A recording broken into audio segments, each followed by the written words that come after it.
Jamaica's minimum wage will soon move to $17,000. That was one of several announcements from Prime Minister Dr. Andrew Holness as he made his contribution to the budget debate on Thursday. Madam Speaker, last year, we signaled our intention to continue the journey from a minimum wage to a livable wage.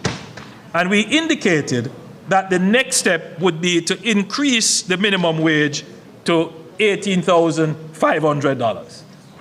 However, in the aftermath of Hurricane Melissa, many of our businesses are rebuilding, many households are still recovering, and the economy is now navigating yet again another external shock in terms of energy prices and shipping costs. In this context, the government believes it is important to strike the right balance by continuing to improve earnings of workers while recognizing the realities employers face. We therefore propose a measured increase in the minimum wage from $16,000 to $17,000 effective July 1, 2026. This does not represent a departure from our long-term policy objective.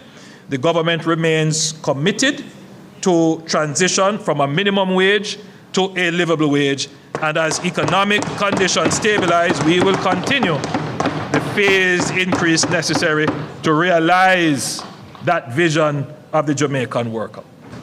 The minimum wage has been increased multiple times during Dr. Holness's tenure as Jamaica's Prime Minister, with notable adjustments in 2022, 2023, and 2024.